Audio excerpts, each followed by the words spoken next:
Welcome to the Assistant Lab podcast, hosted by Victoria Ratton and Anel Martin. This podcast is dedicated to the executive assistant profession, the good, the bad, and the ugly.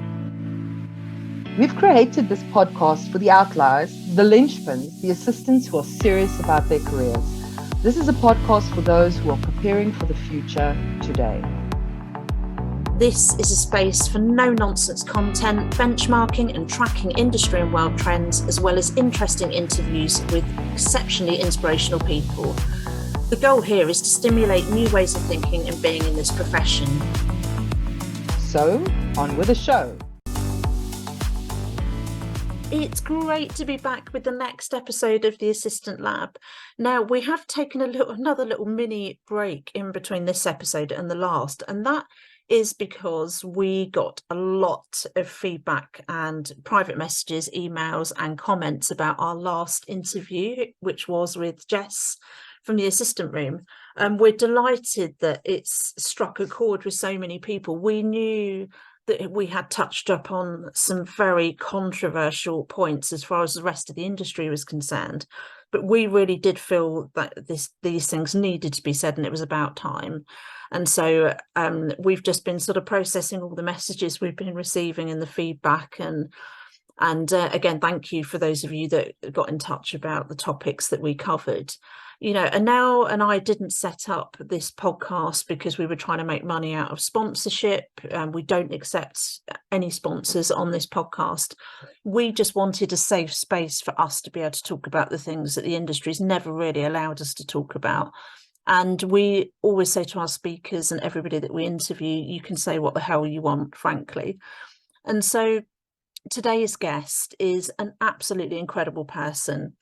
Ruth Kilah is an Australian trainer, coach, speaker, all-round absolutely phenomenal person.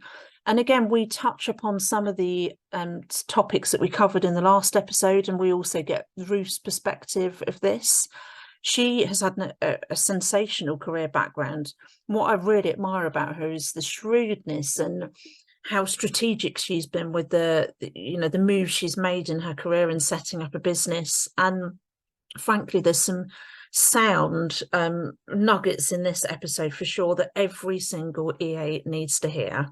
This episode's a little bit longer than our last, so you might want to do this over 2 dog walks or in your break times whenever you get them. But as I always say, sit back, grab a coffee, bottle of water, or even a glass of wine and enjoy. Ruth, I'm so excited. Welcome to the Assistant Lab. We're across 3 time zones, 3 different accents today. This is awesome. Like, welcome. Good evening to you. Good morning to us. How are you? Thank you for having me. And how are you? I'm very well, thank you. Good. And is it summer? My cousin lives in Australia now.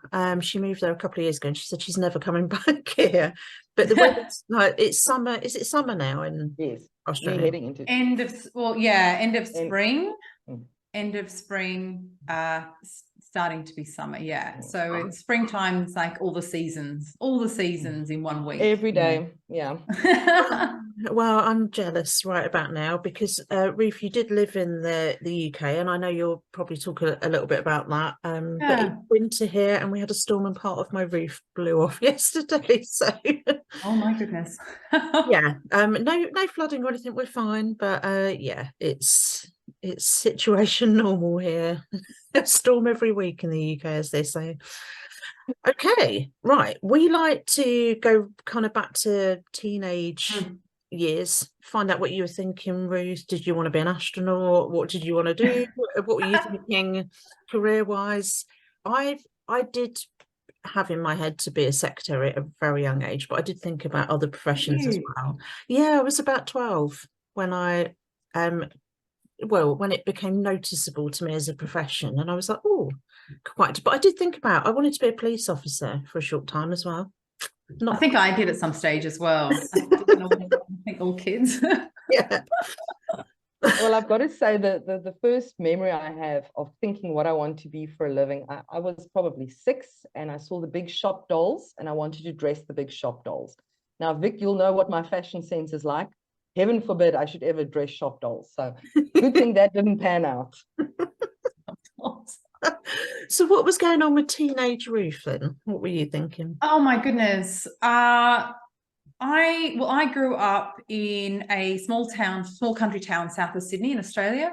And look, I definitely didn't aspire to be in the admin profession at a young age. I didn't really know what I wanted. And, you know, throughout my career, I never really knew what I wanted.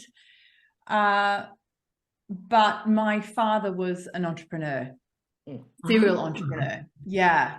And so I observed and watched him, and was obviously involved in several of, you know, taking money from tills and stuff from several of his businesses. So, you know, he was very much a strong role model for me growing up. And I went through high school. I was never the popular kid or the kid that got the highest marks, but I wasn't, you know, at the bottom either, you know, in terms, I just kind of went through school. I didn't love it, didn't hate it. But at the end of high school, so here in Australia, it's year 12, I decided to take a gap year. I took a year off, and both my parents are English. So I took a year off and went overseas, and I've got quite extensive family over there. So it pretty much took me an entire year to go around the entire UK and a bit of Europe as well, visiting all my family, which was so much fun, you know, being a 19-year-old back then, you know, taking a year off and just traveling, but also spending time with family and meeting them. So that was really lovely.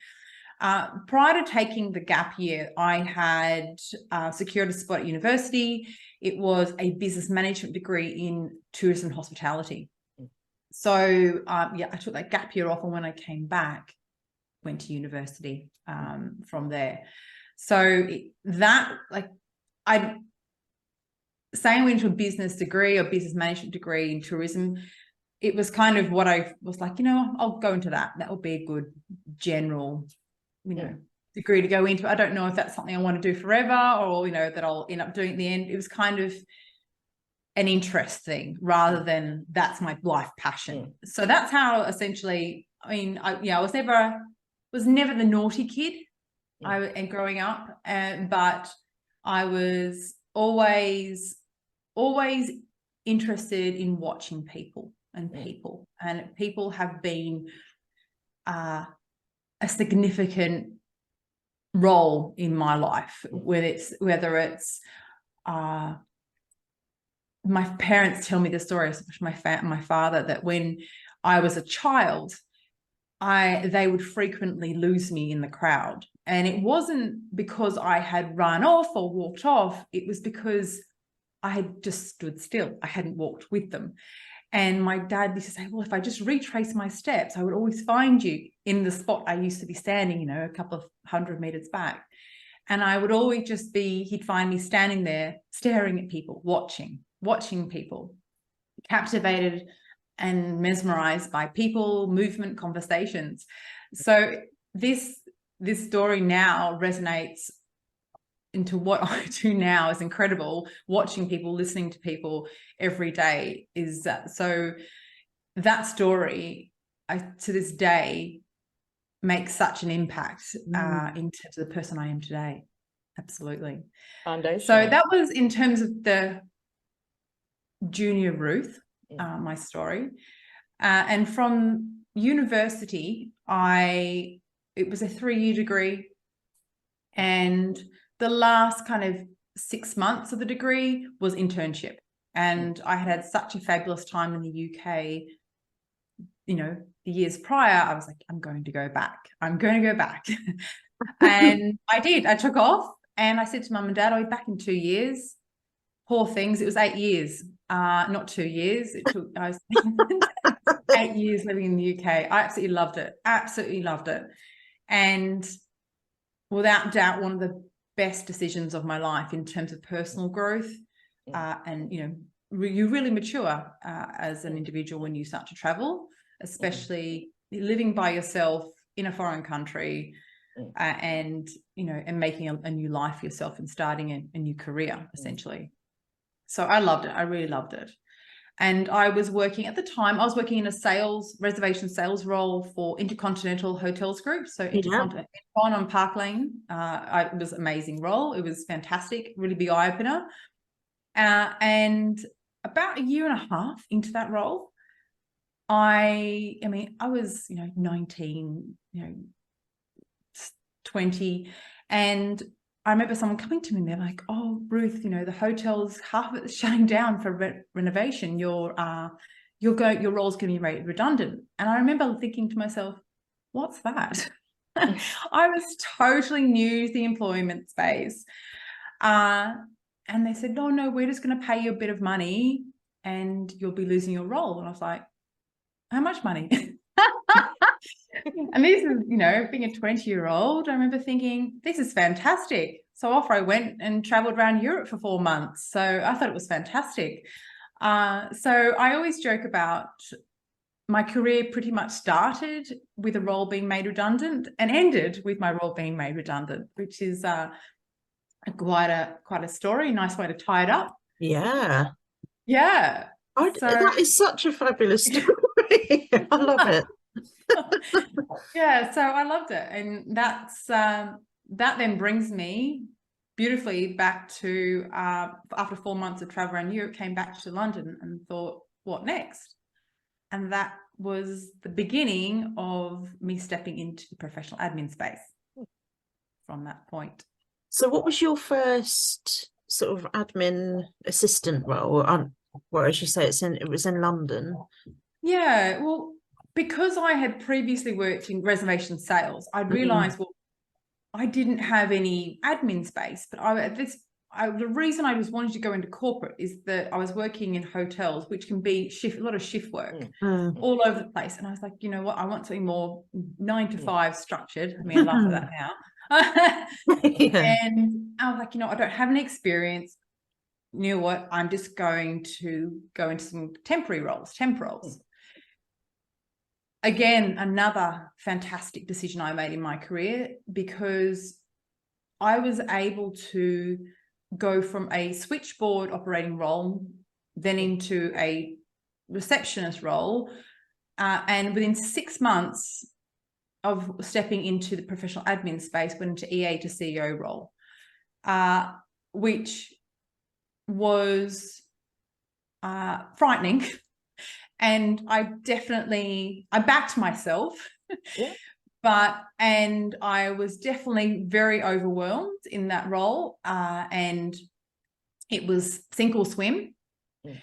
But to this day, if anyone ever asked me how to quickly move into an EA to achieve a C-suite role, I said, get into temping contract work. And there's so many benefits to that. And I know in the United Kingdom, it's a different market to other countries, especially if you're in the UK, anyone listening in the UK, if you want to climb the corporate ladder, get into temping or contract work and quickly climb. You can very quickly climb. And I want to say about 90% of roles that I had temporary assignments, offered me full-time roles.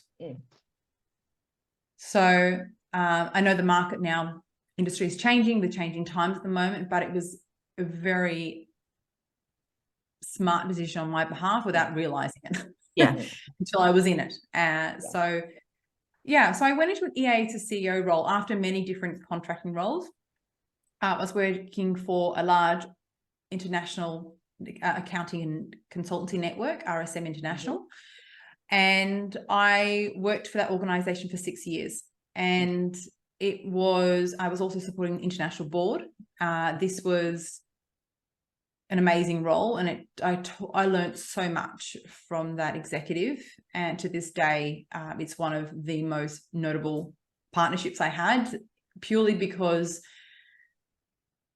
I learned so much from her, and about business, how to show up, how to present yourself, how to hold, really high level conversations, how to network, a high level of the quality of work that I was delivering, and the standard at which I was delivering as well. So I learned a lot in that role, and I'm forever grateful. And from that within that role, 6 years, I went into a stakeholder relations role. So I moved out of the EA to CEO role. That was around the 6-year mark. From my research, around the 6-7 year mark, something happens within the EA space, and there's a 7-year itch for sure. Which I find fascinating. I've done quite a bit of research with a lot of assistants, and it's around that time that I was just at the point where I had suffered a bit of burnout with my role, but I was wanting something different and wanting to grow, and it made sense for me because I was already working with all the board members. I had a strong connection network within the entire network, and everyone knew me, to move into a stakeholder relations role. So that's what I did for about 1.5 years, and then decided it was time to move home to Australia. So it was a hard decision to leave the UK. And from that, I moved to, when I got back into Australia, moved into GE Australia and New Zealand, which was, again, an amazing organisation to work for. A very deliberate move. A lot of people said to me, well, why have you been from EA to CEO, and then you took a step down? And I went into GE as EA to the CFO and Vice President of Communications at the time. And it was, again, a really grateful move that I did, in terms of a step down. I'm doing some air quotes here, guys. That I hear a lot from assistants that feel that if it's a step down, that they're not progressing, which is not the case. No, I wanted to go wide. I wanted to go wide. I wanted to have access to different departments, functions, and different projects available to me. And I knew, walking into General Electric, Australia and New Zealand, at the time, the organisation was significantly larger than it is today here in Australia. And I knew the opportunities would be vast in comparison to maybe another organisation. So I love that. I love working there. Absolutely loved it. And I was involved in so many projects that I started myself and led myself. And I, without doubt, was asked a number of times. There was a CEO switchover. I was invited to apply for those roles to support the CEO, and declined those offers. Why, Ruth? Because I want to work within the business and not at such a high level. So it was interesting watching other leaders not understand that I was wanting to grow my business acumen. I was really wanting to go wide and understand the business more. And without doubt, another great decision on my behalf that I don't totally regret get that. 1 ounce. Totally get Ruth, that. Yeah. You mentioned this step down.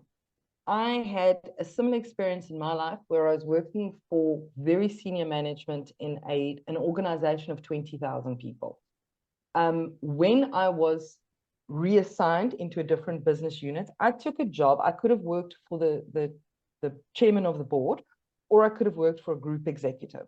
I picked the group executive for many of the same reasons you mentioned, but also if you've gone through a burnout episode, it's almost as if you think, this is what I can manage now. This is where I can apply my talents in a sustainable way. And like you said, growing that business acumen on the side. The division I ended up in was incredibly interesting to me, and I could stick my fingers in all kinds of pies. It wasn't that sense of isolation that I had in the more senior offices, almost as if you're in a bubble. It's as if your immediate teams just feel smaller, and you feel like you've got less access. So that totally resonates. And I do think sometimes it's an ego thing where people think it's a step down. Sometimes it's the smartest decision you can make. That's exactly what I was thinking, because I was EA to CEO of a disability charity, and I'm thinking Ruth and I probably walked past each other in London at that time. And then I love that idea. You probably did. It's like sliding doors. And then I went to Hayes, which is a massive FTSE 250 company here, and I went to work for the group HR director. And somebody said to me at the time, "Why have you gone from CEO to a group HRD?" And I'm like, well, I want exposure to HR, and I want to learn more about that part of the business. And I liked what he, my HR director, was pitching about how we were going to work together and what it was going to look like, because he was new to Hayes as well. And he's like, we're going to do X, Y, and Z. And I was like, yeah, I want in on that. And then I had just over 7 years at Hayes before I got the 7-year itch. The 7-year itch. I do think there's something in that, Ruth, that is so funny that you mentioned. Yeah, that. it's How many fascinating people I talk to. And we always used to joke, the senior EAs in my company, we used to joke that it becomes like a bad marriage at that point. You know, so I think as much as you grow into that relationship, sometimes it's just feeling like you need to expand beyond, because I think at that 7-year mark, it starts becoming quite settled. And people who really are high achieving are always looking for a challenge. There's only so much challenge you can create. So I think there is kind of a ceiling where you need to take on something new. Yeah. I was in that pretty much when I got into GE. It was almost instantaneous with it, because I walked into that first role. It was actually a temporary cover. And so I brought that with me from my learnings from London I walked into an issue with, invoicing. Back then it was a physical part of invoicing, and their accounts payable system was just really clunky. And I just made it my mission to learn this tool because I needed to process all the invoices. And cut a long story short, became the go-to expert in the entire business to how to navigate it, and I taught other people how to use it because I became an expert at it. And I started doing ad hoc random projects, including, anytime I saw a problem, like for example, there was, a General Electric US-based intranet, but not a local, regional one in Australia, which frustrated to me no end. But then there was always people coming to me and asking from the two teams that I was supporting, they were asking me the repetitive same questions. And I was like, this is just driving me nuts. This is a waste of my time. So I ended up creating with another assistant, what's called, I don't know if they still got it today, called Admin Guru, which was an internal intranet that had access to common resources. And instead of then sending people emails of resource or links, Admin Guru, and it's changed people's behavior. It was brilliant. And it was, I remember not long before I left GE, someone telling me, they're like, oh, you just go to Admin Guru, you can get it from that. Someone telling me where to go. Like, I'm like, oh, well, this is working. So I was always getting involved in little projects. And then towards the end of my career as an assistant, I was covering for another assistant. It was the EA to the CEO. She and I had a really great working relationship, and we would cover for each other. And she was on holiday, and I was stepping in to help on leadership team meeting. And that particular meeting that I was in, I overheard a conversation about a new project initiative which would utilize, employees within GE to work on business issues and business problems. And as a business development exercise for employees, engagement exercise, but also a business benefit as well. And they were talking in this meeting about, a marketing manager or, a business development manager running this project. And I was like, hang on. That I could do that, Anyway, so I sat quietly in this meeting and I waited until just listening. And after the meeting had finished, I quickly ran the hallway and tapped that executive on the shoulder who was leading this initiative. And I said, look, that proposal you put forward for that project, I don't know if you consider an assistant for that position. If so, I would like to put myself forward. And he said, I didn't even think of an assistant. Wow. That were the exact words. I didn't even think of an assistant. Ruth, you'd be perfect. Please you can have it, absolutely put yourself forward. And that was the start of a truly unique and incredible experience for me, because I was leading business improvement processes for GE Electric Australia and New Zealand. So I was the CEO's liaison and executing strategic business projects. So I was liaising with all the business leaders, recruiting teams from across Australia and New Zealand on these business projects, which were housed in war rooms for over 2 weeks, and they would pitch out the projects, the CEO at the end of the 2-week period, which was just fascinating. And it gave me the confidence because I owned that. It was mine. And it gave me the confidence at that point to think, I could run my own business. I could do my own thing. And it was from that I made that decision after my role was made redundant in 2018 officially. I'd gone on maternity leave the year before, and that was the turning point. That was when I started my business. And now you are one of the leading trainers in our industry, thankfully. I love all your posts on LinkedIn. Like it's a thank you. Yeah, I have a lot to say on LinkedIn. all my platforms. But I love LinkedIn. It's a great space. Yeah. We have a lot to say LinkedIn on the podcast. But tell us a bit about what you do in terms of the training with assistants and yeah. So I specialize in helping experienced executive assistants further progress their roles into higher level roles. Whether that be into an executive business partner type role, it could be into an HR manager role, it could be into a project officer, project communications officer. Another client of mine is just doing that transition at the moment. Chief of staff, junior chief of staff. One client's gone into a consultant role, so completely out of the admin space.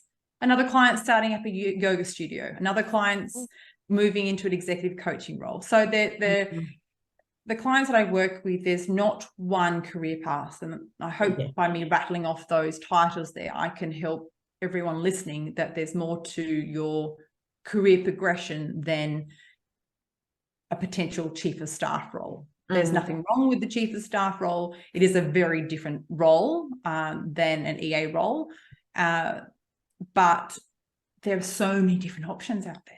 I know, and it's a bit bizarre because in the UK we've had this obsession all year of chief of staff is the next step, and we've talked about it on a couple of previous episodes, and it's not the absolute next step for every assistant. And in fact, you talk to a lot of employers here, they don't think it is either. I don't know why we've got this sort of obsession over here that it is the absolute for every single assistant.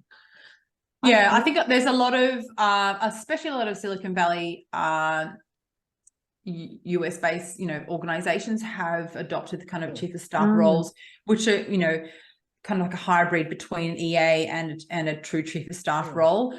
So there's a bit of, a difference, but, like EA roles, no EA role is the same. It's the same for chief of staff role, right? So it's so different, and in different organizations and different industries as well. Yeah. So I just want assistants to know that if they do desire career progression, the world is their oyster.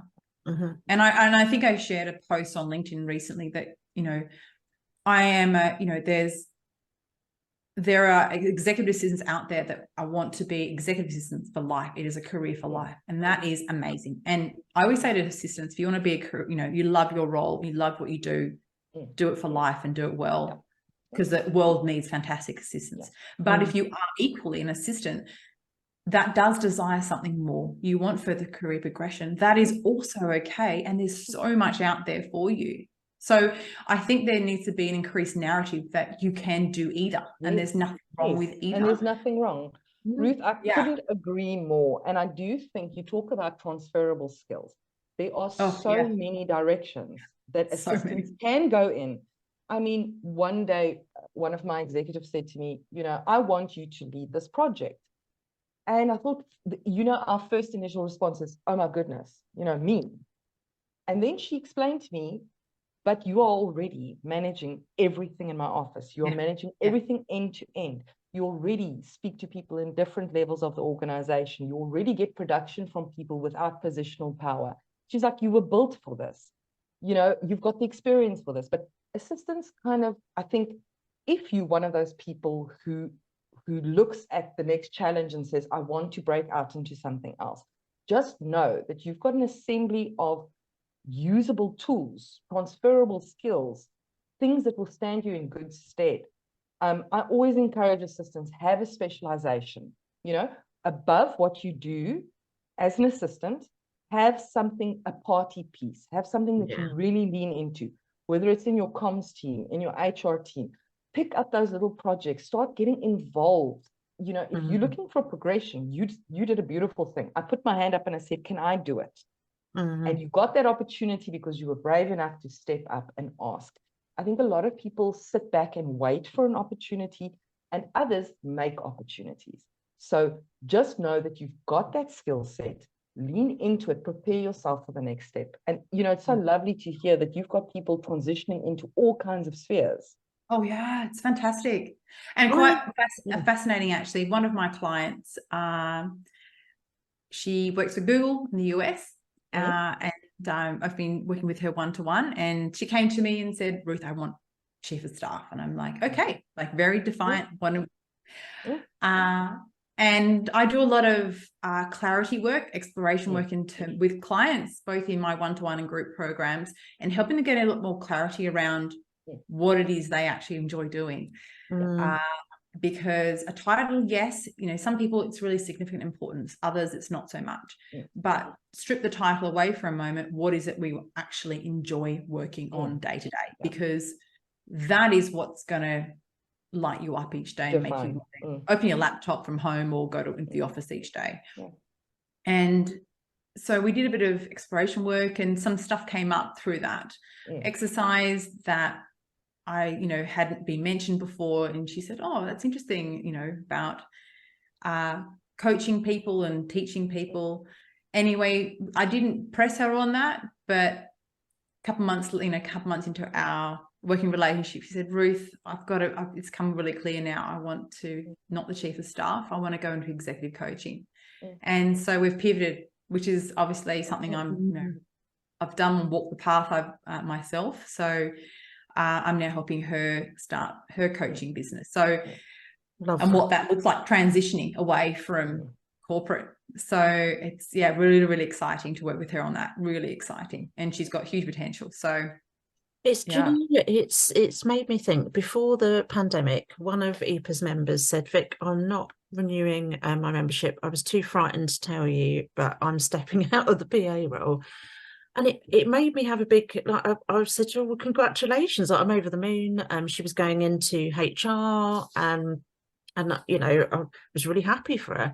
But I realised the narrative from people like me in the industry was, this is a job for life, and for the next 40 to 50 years of you working, no retirement for these generations. You're going to be a PA forever. And I realised, I look back at some of my previous presentations, and that's the message I was sort of giving out. And even though I hadn't gone that direction myself, so it was a kind of a bit of a wake-up call. And I said, oh, I feel bad that you felt frightened to tell me that you were stepping out the PA role.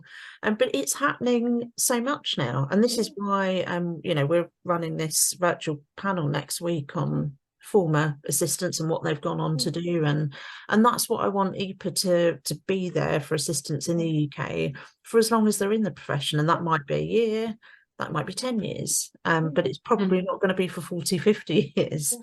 And so that's why we're changing all that now in the narrative as a national body.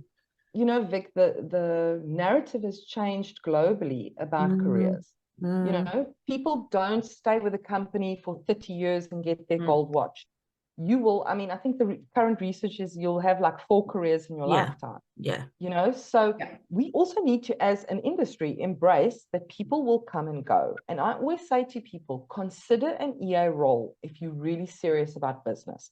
You get management training for free. You've got a front row seat, bring your popcorn, Here you can physically see it in action. And I learned by seeing, having that executive level experience, seeing how they work through problems, and sometimes how they treat people, and sometimes how not to treat people. You learn the positives and the negatives, but that was highly translatable into my business. to know what the principles are. You cannot, there is no degree that's going to give you this kind of hands-on training. So I always encourage people Couldn't agree more. who have big business dreams, go for this. This is where you can really get skills that will serve you in the long term and get you exposure. I mean, we deal with the board, with the executives, with all the high-level clients. You know, you don't get that in a middle management role. I'm dealing with like the top people. So I think people don't sell that portion of the profession. Yeah. And I highly respect, you know, just if it's a stepping stone for you, just be respectful of the profession and use it to its full capacity and add maximum value. I don't like people who kind of, you know, end up in the role and just fluff around, you know, sort of float around until the next thing comes along. If you're there, just maximize the opportunity. Oh, look, I think anyway in the profession, especially right now, if people float around, they're not going to last.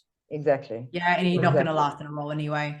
So, you know, but I 100% agree with you now. You know, I think I quite frequently say, you know, if you want an MBA, be an executive assistant. It is a living and breathing MBA.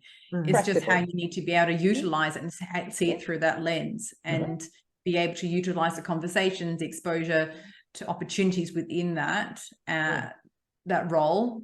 Yeah, I mean, you have access to so many people, different areas of the business, and so much information. Yeah.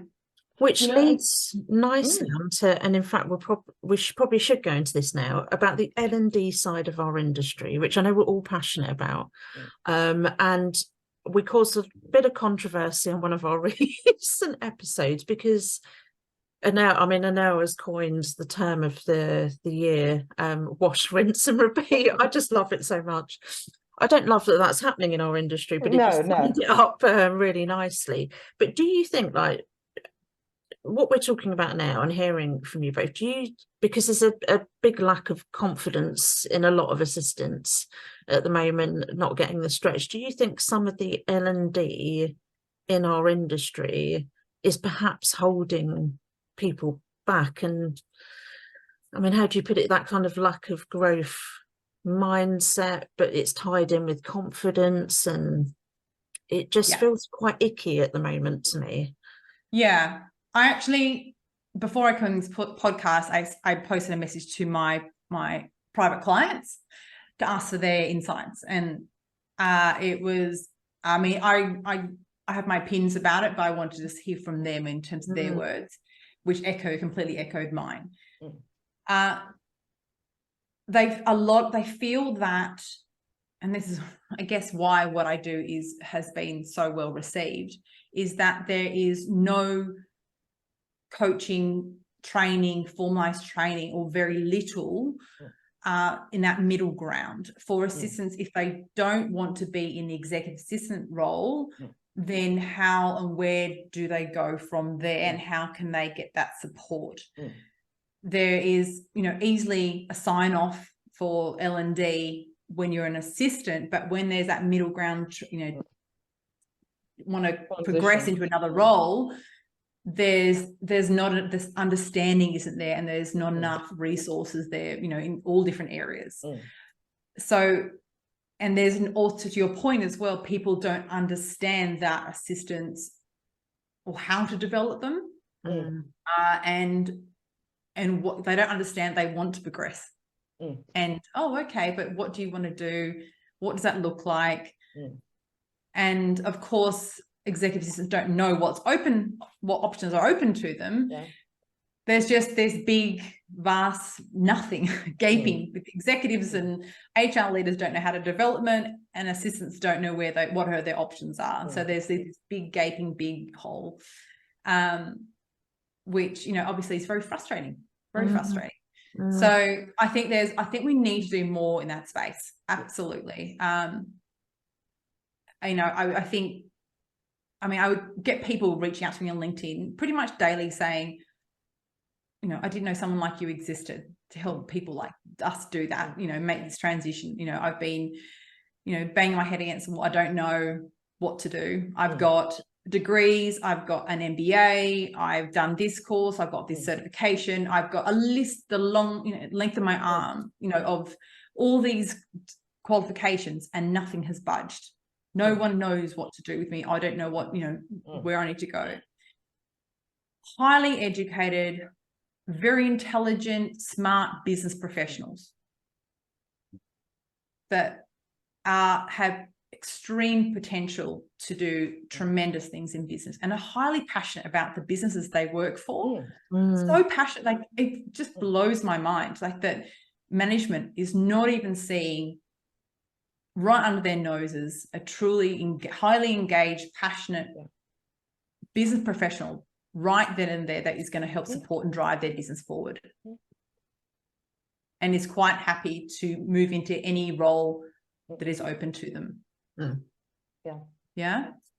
So I think that we need to do more in that space, in the in-between, helping assistants. Now, it is a bigger challenge to get organizations to do the work. And as anyone knows me well from my content, you follow me on LinkedIn, I don't point fingers. I take responsibility. I'm a big advocate for taking responsibility ourselves. And if you want change, you need to stand up and take change yourself and make the change. So that's why obviously I encourage my clients. I teach them how to lead their own development, how to go about those discussions. How to have those development discussions that are actually not going to be, as I said, quite commonly, I used to get the comment of, "You're doing a good job, Ruth, keep doing what you're doing," every performance review. So how to avoid those kind of conversations so they're actually meaningful and they go somewhere.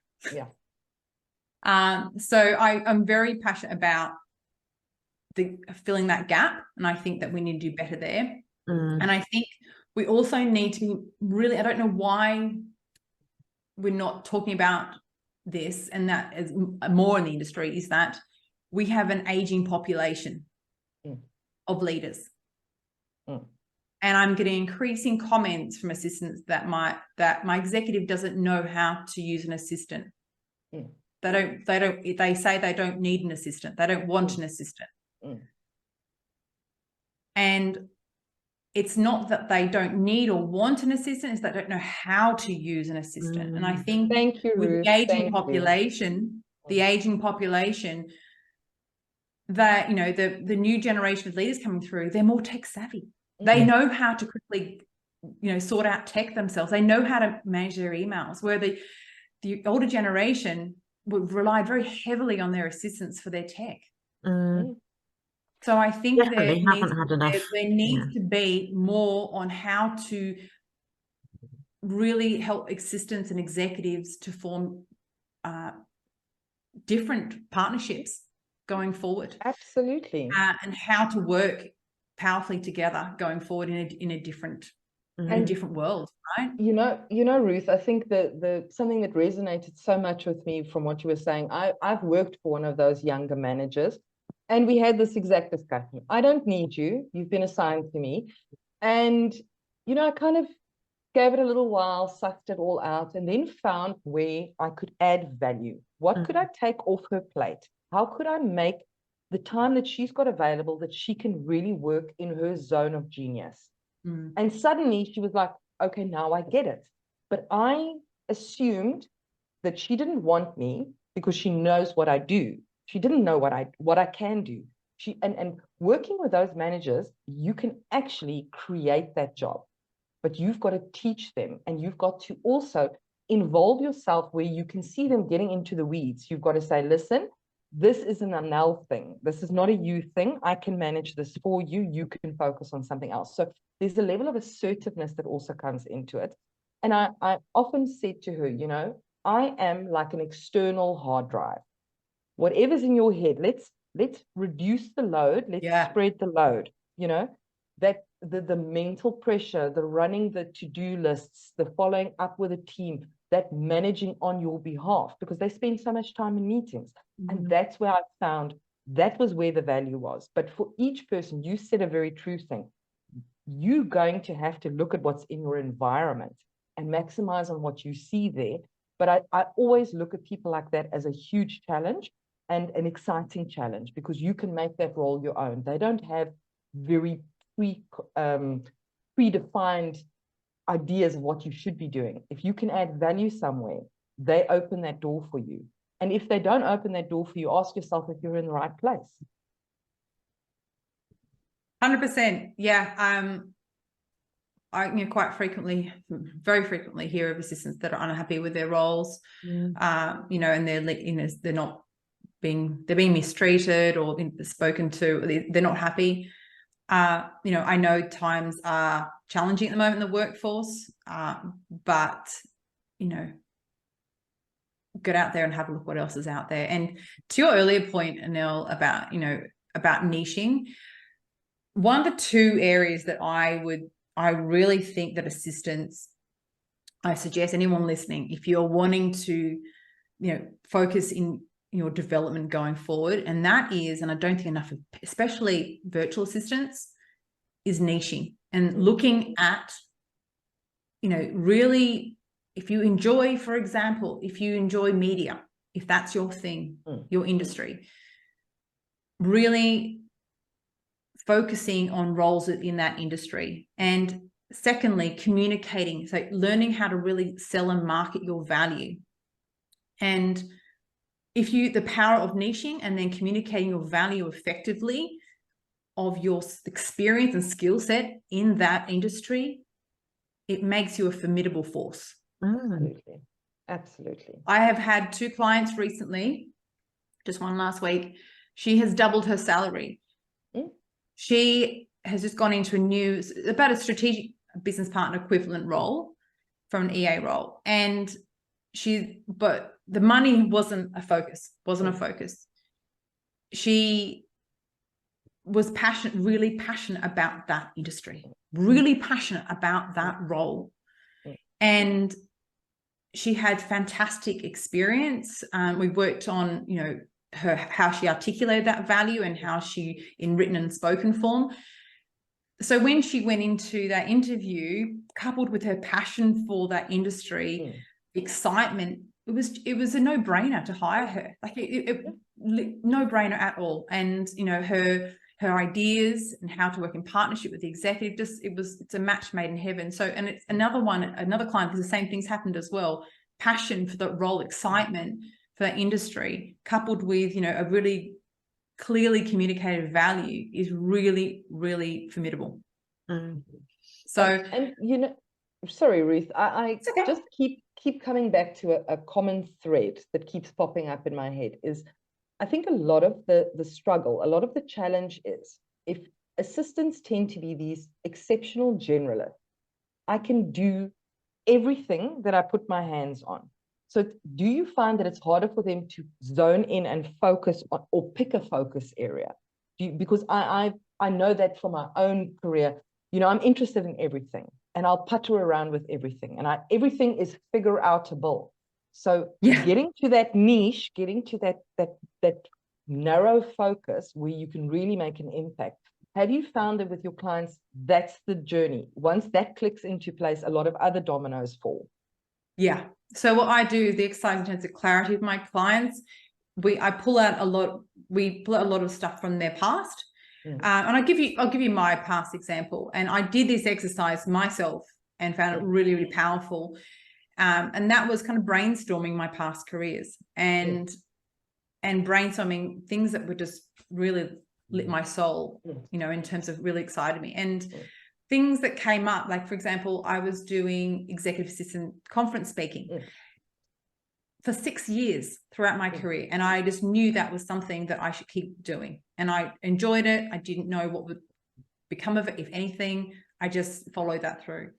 I was running workshops, like time management workshops in my lunch break at GE, just for the fun of it.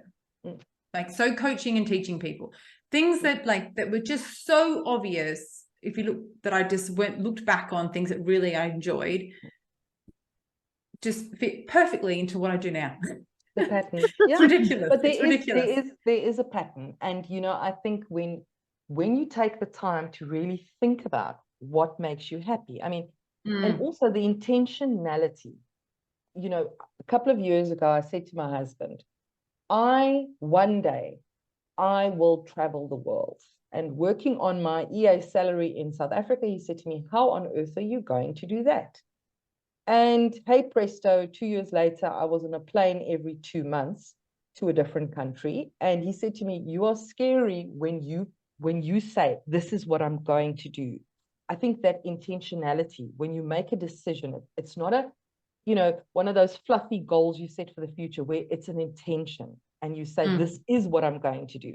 That also changes the game significantly. Have you found that in your experience? I'm definitely one of these people that if I say I'm going to do something, I do it. And, you know, clients always ask me that, you know, because I ask a lot of questions before, you know, clients come to work with me. And I'm often asked by clients, you know, what is it that you look for, Ruth? And I say it's tenacity, because growth isn't an upward, you know, an upward scale. It's up, down, flat, down, up, down. It's all over the place. And you need to be able to ride the waves. Because otherwise, you know, it's going to stand still. Yeah, I had a slightly different driver. I was made redundant pretty early on in my career, and that was a good thing for me as well. But what I realised coming out of college was this whole job for life notion that had been sold to everybody else before me. I realised it weren't happening. And then I realised the longevity of companies, you know, you're not going to see companies around for 100 years in the future. Probably not. You know, things that when we got into much more of a global economy, I realised how much more fragile the UK economy was, and seeing that in the recession as well. And that was the driver for me. I was different to some of my peer group here because they assumed that they were safe just because they were a PA. And I was like, but what else can I do to add real value? And I was doing that from such a young age, but most of my peer group at the time weren't. And the driver was me, is what's going to keep me employable. And then when I went into group HR as an EA, I then saw how vulnerable this population was in terms of restructure and redundancies, and how actually we were doing it to ourselves as well. Like I've said it before, and it's horrible to say it, but it was easy pickings. Yeah. You know, I've sat in group HR, we made thousands of people redundant worldwide. The admins were the easiest to get shot of. Yes. Yeah. It's always the low-hanging fruit. What I always find ironic in South Africa, they cull the whole group and then they hand pick a whole bunch back. So it's almost a yo-yo effect. They think they can do without. Yeah. Then they have to bring half of them back at higher salaries. So you know, and again, the top level EAs benefit from that. You know, they are smiling all the way to the bank. They walk into their next job. They can pick their next job. And I also think it's sort of cherry picking the best back into the business. Yeah. So if you're not adding that value, you won't be cherry picked back in. Yeah. Something that you said, Ruth, that really also struck my attention was, if you're in an environment, an easy way to find that specialization or to find something where you can add value is to look for problems. I'm one of those people who is super excited about problems.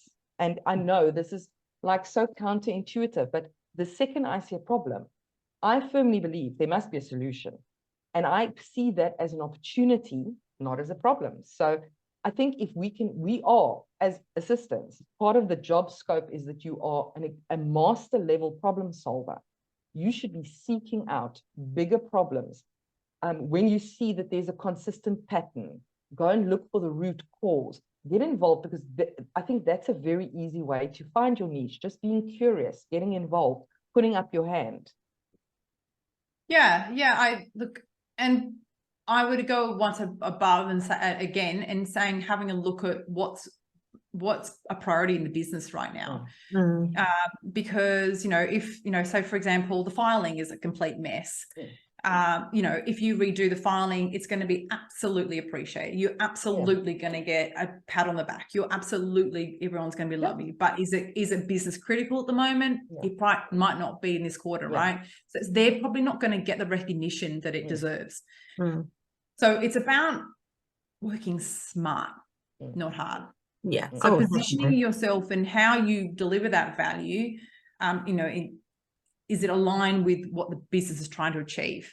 And if you can position yourself, in an area that is a key deliverable for the business, for example, that project initiative I ran, it was a key driving deliverable for the GE Australia overarching goals for that year, like that, to go up to the American, for the US. So it was imperative that I got that right. So I was a big cog in that wheel. So I felt I could see the impact of my value real time, what was happening. So this is why I'm so passionate about that, because I can see how that value and springboard.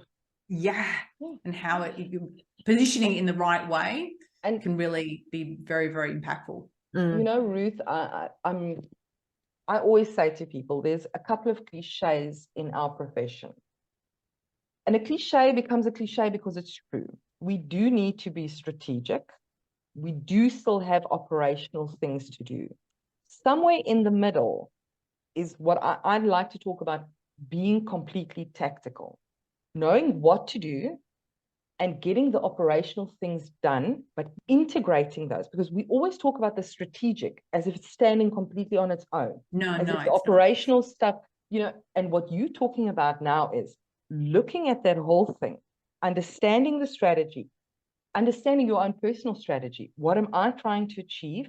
How can I make sure that I'm profiling my skill set and addressing the operational? So that's completely one of the most beautiful examples I've heard of how you work in a more tactical way, integrating business knowledge. It's completely integrated. It's not a separate thing. Exactly. And I must tell you that I think that's a narrative that we also need to explore on or have language for, because we keep talking about this, strategy, great. I understanding and doing are two different things. Taking the understanding you have and making an impact with it. That's why I always talk about in that tactical gap where we bring all of it together, that is where you can really shine. And I think you've given so many examples of where you've positioned yourself to be tactical. And I think that's something we should really work towards. And to your point about theory based, I'm huge. I'm really, really big on, making sure we take action with the theory. And, there is so much consumption of information in learning development, not just in learning, in the admin profession, but in all professions. There's so much information there. And I think there's a really big misconception out there that watching or listening or reading something where I've learned something. Well, no, you haven't. That's just the first lens. The second lens is you need to go and implement it so you gain skills and experience in that area. And this is why I'm such a big advocate. People will hear me me blab on about it on LinkedIn, is that I'm a huge advocate for traditional learning development, but it needs to be the right time and place. And I'm a really good example of that. I have a business degree, business management degree.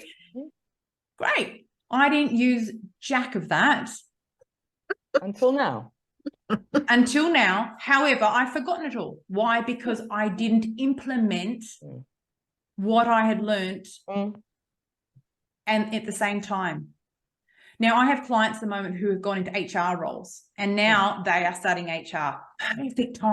Perfect time. Because you can implement real time that theory, and it makes sense. It's able to digest, and it will resonate, and you'll be able to return that information, and it's more valuable because you're able to get the experience, so therefore communicate the value. And also, Ruth, you make such a valid point that I always say to people in my workshops, especially the longer workshops, pick something that you are going to implement from Monday morning. Because we all get back from a workshop, we're very excited, we have good intentions, we chuck the file in the bottom of the drawer, the email starts up, the phone starts up, and 6 months later, you're tidying your desk and out comes the file.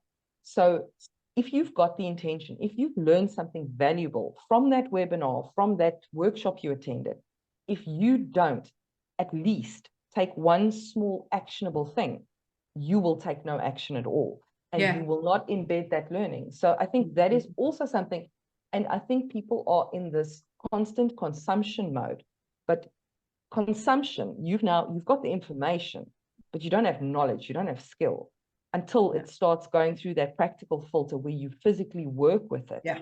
Yeah, the rest absolutely. is like watching TV. You can put on Netflix, Yeah. great. You know, if it's not coming into the real world, it has that much impact on your career. So it's not how much you do, it's how much you do that you physically implement.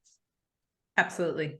Which this whole L&D kind of discussion leads very nicely on to conferences and training days and things like that, and something I think we should probably talk about, because I put quite an impassioned post last week on LinkedIn about the late great Susie Barron-Stubley, and I opened up a little bit about what has been going on behind the scenes with our industry, and it wasn't, I knew it wasn't going to be very palatable for assistants, but I felt they actually did need to know that it is quite a widespread problem now. And it kind of ties into, you know, assistants being able to attend a conference or a training day and getting absolute maximum impact, really high value from us as trainers or speakers. And I don't think that's always been the case. And I think that traces back to, it's been a little bit cardboard cutouts and crayons, you know, throwing agendas together, not paying speakers and trainers.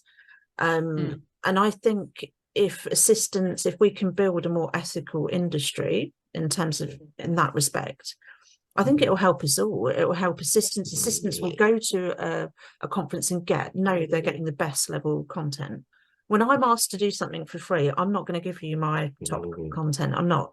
I'm going to give you bare bones, if that. And I said in that post, I've had over 3,000 requests this year, and we're not even done yet, for free memberships, free coaching, free training.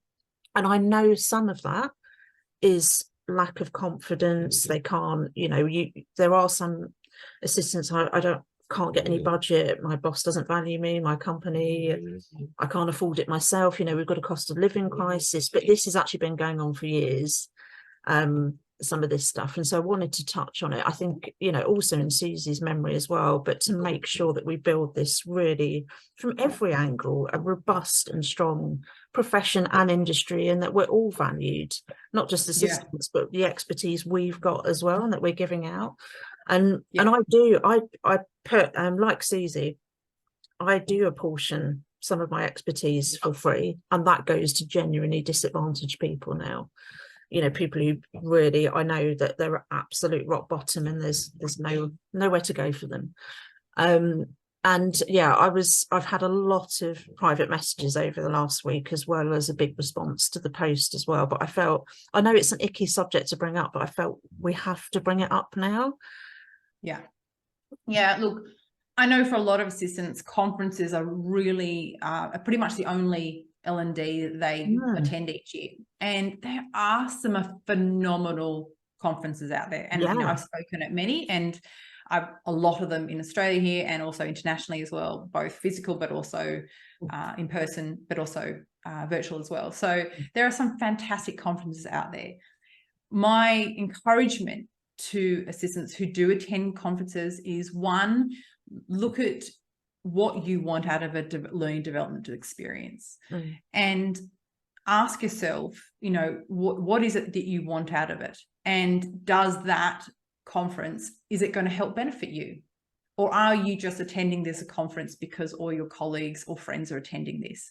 Yes, you know, it is nice, and I understand the assistant profession can be so damn isolating, and it's really nice to connect with assistants, but if that's your only L&D budget that you get each year, think about it, because times are changing at the moment, really changing, and for the profession, and just think really smart about your decisions and the conference you attend, and make sure that aligns with what you want. Secondly, you know, I think a lot of assistants don't realize that a lot of the speakers at a lot of these conferences aren't paid. I know for me now, I when I first started conferences, I didn't realize this, and I certainly wasn't paid.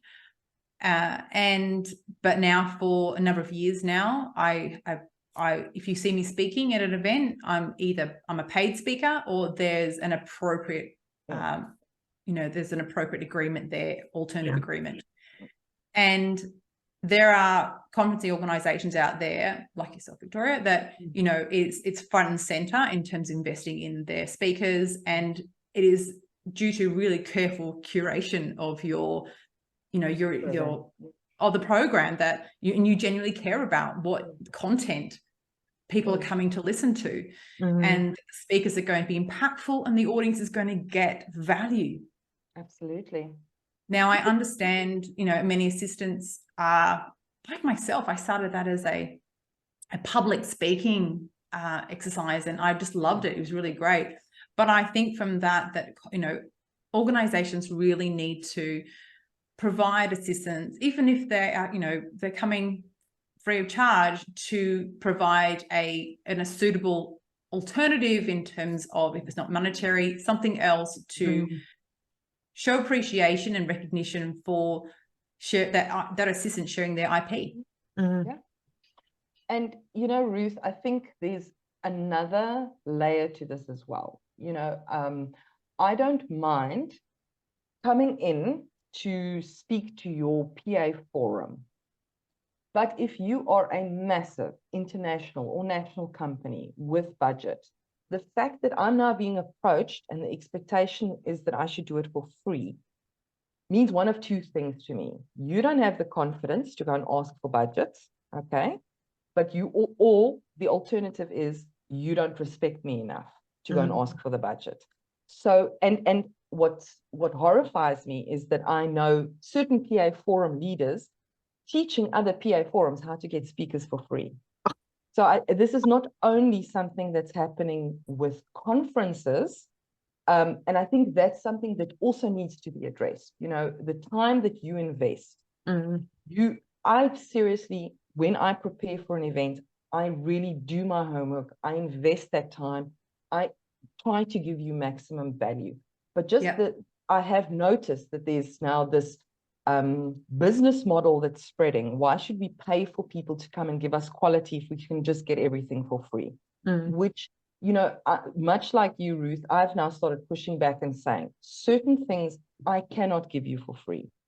If I do a YouTube video that you put onto your channel, I can take that same YouTube or that same webinar and I can sell it to my clients. I'm not giving away for free anymore.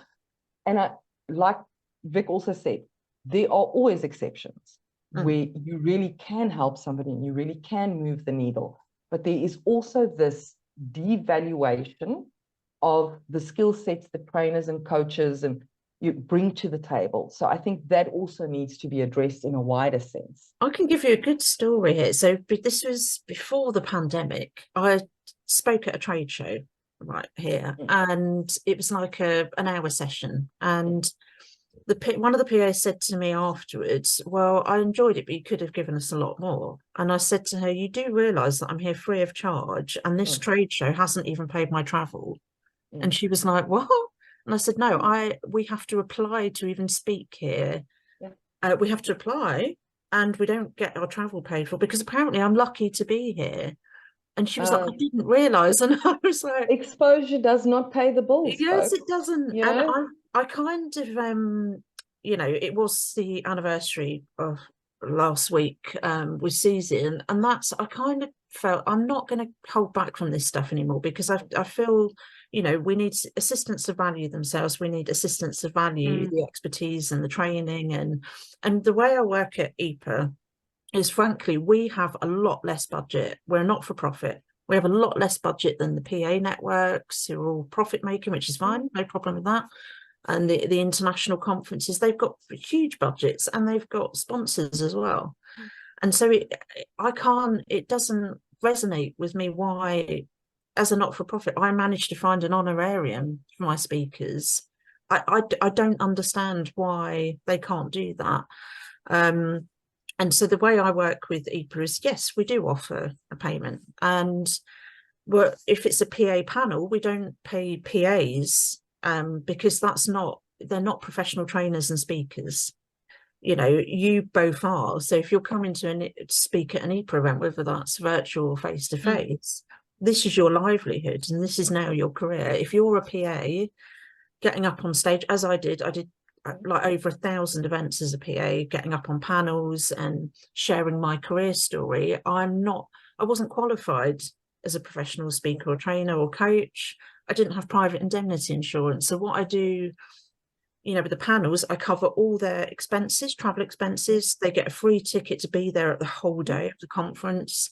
And then what we've just started doing is saying I will make a small donation to a charity of your choice.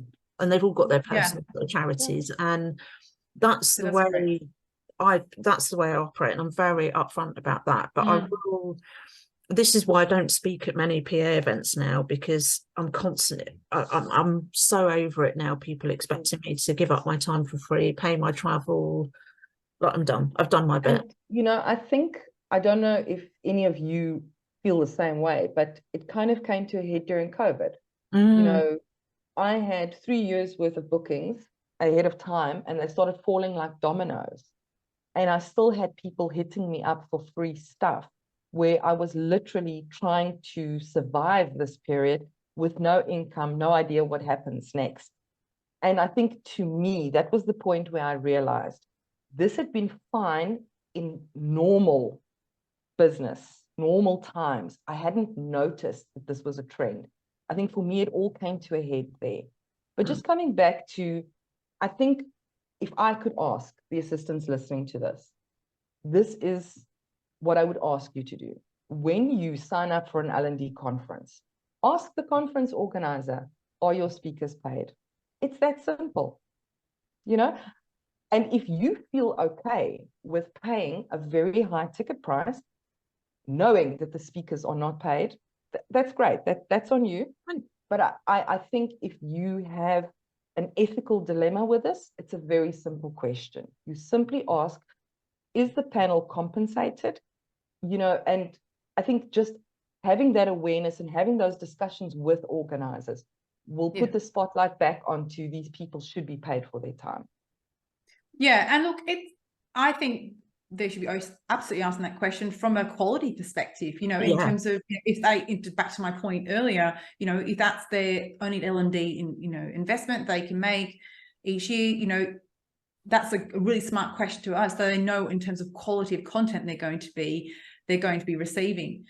I also come from, you know, the angle that, you know, the industry as a whole, as admin professions, we're really fighting for increased salaries and recognition. So this is just the same in terms of making sure that educators in this space are recognized and compensated accordingly.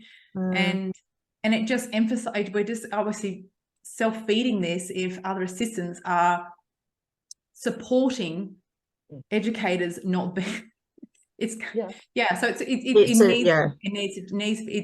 needs to be addressed, because I really think, though, like myself, I didn't realize that speakers weren't being paid when I was, you know, speaking. I just thought as an assistant, I was just, because I was an assistant at the time and not a professional speaker, and now I thought, you know, no, I don't get any payment. They would cover other costs for me, but I wasn't aware that other professional speakers weren't getting paid. I wasn't either until Susie raised it with me. And I remember a heartbreaking conversation with Susie, and she told me how bad it was getting. Now, when Susie first set up her business, it wasn't an issue. She was never asked. This was something that came along later on. And I guess you could say it was when my brand as a PA was peaking. I was literally on every conference platform in the UK and trade show. And she said to me, we were having a glass of wine, and she said that it was becoming a struggle to earn a living.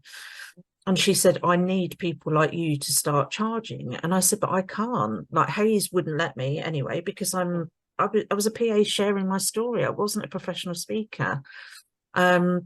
And she said, because the problem is now conference platforms and event platforms are filling up with people like you who are not professionally trained to do it, sharing stories. They're making money out of you, and therefore it's becoming increasingly difficult for me to make money.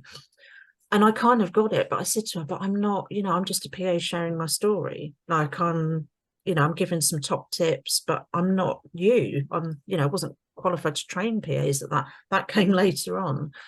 And I guess I fully, a lot of reflection after her passing and then becoming, a trainer and coach myself. And I was like, oh my God, and I think the best thing I can do for her legacy, because I totally get it now that I'm in her space, and I have been for quite a while. I totally get what she was trying to say to me, but then I didn't fully understand it at the time. I was riding off the waves of, I'm sharing my story, I hope it helps. And it had a massive impact on her mental health. I mean, she lost everything in the end. And she said what she was competing with is people who weren't, people like me, who were PAs sharing their stories, and these conference platforms been full of it because we were free. And it's Vic, they always say, why would you buy the milk if you can get, or why would you buy the cow if you can get the milk for free? I don't know if that translates in all the different time zones this morning, but and I do think that a lot of companies have now built that as a business model, and they're teaching other organizations to do the same. And sometimes you do feel a bit defenseless against the onslaught, but I've made a decision. I'd rather not work in the PA space if this is the business model. So, if you are operating ethically and you respect my time, I'm not dealing with people who want things for exposure. After more than a decade of international training, I think I'm okay on exposure. Exposure hasn't paid my rent, so I tried to exchange that exposure at the shop for milk, but that didn't work either. Yeah. So I think people just need to maintain their boundaries. So if, like, most important thing, ask the questions. Like Ruth quite rightly said, it does impact quality. It does impact who they can get for free. So if it is free, are they getting the people from the bench, or are they getting the A team in? Ask the questions. I think just the awareness, just having this discussion today and just putting the cards on the table. Some EA out there listening to this podcast was blissfully unaware, and this has been happening in the shadows. So it's time to speak truth to power. It's also what Ruth touched upon as well. We all just start valuing each other. Admins value themselves, and assistants, and you value. We can't back each other. Who can, Yeah, exactly. And how are we going to change this narrative if we don't change it ourselves? Yeah, and having an ethical industry and profession going forward will only make us stronger. And you'll get that top quality content that you want. You won't come away from a conference thinking, oh, well, that was nice, but was it really worth the day out the office? Which does happen a lot. I hear a lot of assistants say that. And that's why I work really, really hard on my conference programs and the content that, I don't ever theme my conferences, as you both know. I don't put a theme on it. I want to go in and out of topics and really get their minds working and thinking about a lot of different things, but that's the one thing I want to do positively with Susie's legacy, is to make sure that we're ethical going forward, that assistants are getting that top level content, that we're really helping to drive their careers forward, but we cannot do that on fresh air. And so I want to spin it into a real positive, and I think we can do that as a profession. I think I agree. The late great Susie. I'm going to be sharing a lot more of some of Susie's kind of trainings over the next couple of years, because I've got all of it, but I've been doing it with some assistants here because she was just amazing. I wish you'd got to meet her, Ruth. She was just incredible. Sounds lovely. Oh, you would have loved her. She loved Australia as well, didn't she? And the Australian assistants. I know she trained over there more than a couple of times, actually. So, thinking about your entire career, and you've had an exceptional, you've made some really shrewd strategic moves. I've absolutely loved listening to your stories today. But are there any kind of lessons learned, anything you wish you'd done differently, any kind of coulda, woulda, shoulda moments? Yeah, look, if there's any kind of, I wish I'd done things differently, it was, I wish I had asked more questions. I had shared, like, asked more questions, you know, in the very early stages of my career, and been more inquisitive. And that definitely came, you know, in the second half of my career, in full strides. But I wish I'd, you know, asked more questions and got more involved in the business a lot earlier on. And that would have helped me to fast track and see my positioning a lot earlier, I believe. But I believe that everything happens for a reason in terms of timing, and certainly mine, you know, my role being made redundant towards the end of my career was just that perfect nudge for me to kind of go, you know, now's the time. But if I don't, you know, if it doesn't happen now, it's never going to happen. So yeah, so it was a, you know, I don't live with any regrets. Yeah. And if you had one tip, if you could sprinkle fairy dust on every EA listening to this podcast today and change one thing for them, or just have one little piece of wisdom that drops for them, what would you leave them with? I would have to say communicate. Tell, if you want to progress or further develop, whether you're in, you know, expand your capability in your existing assistant role and that's where you want to stay, communicate where you want to expand.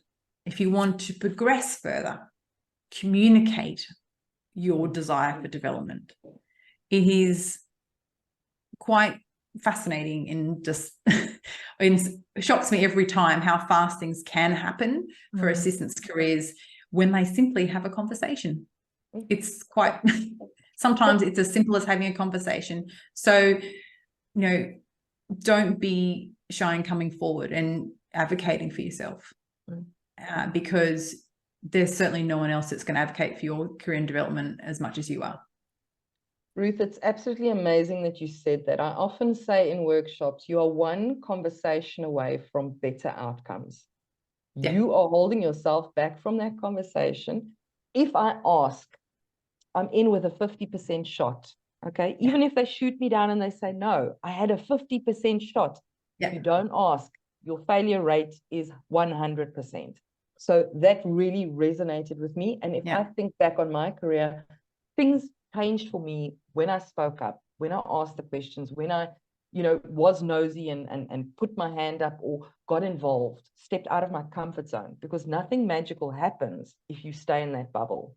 So that really, really resonates. And take a look around you, you know, at the three of us, you know, Jessica, and there's some amazing coaches here in Australia, educators, like and around the world, there are some amazing former assistants and current assistants that have got, you know, really amazing side hustles and businesses doing some fantastic things. So there's so much opportunity and inspiration out there for you to look to in terms of what could be possible. Definitely. Absolutely. Well, thank you so much. It's been it's amazing start to my day, that's for sure. I know it's evening for you now, Ruth, but honestly, it's been a huge pleasure to have you on today. And I know the assistants are going to get a lot from listening to this conversation, and I'm really excited to meet you in person next year in Bonnie. Yeah, I can't wait. It'll be great. Bonnie, Scotland. A whole year to wait. I know.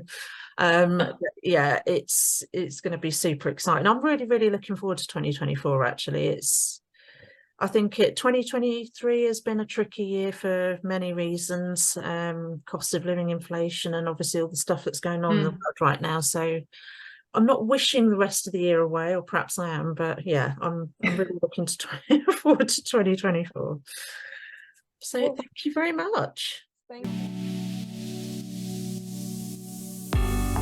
Thank you for joining this episode of the Assistant Lab. If you enjoyed this content, you know what you need to do. Feel free to share it and help us grow our subscriber base. Join us again next time. And until then, keep experimenting, innovating, and improving your skill set.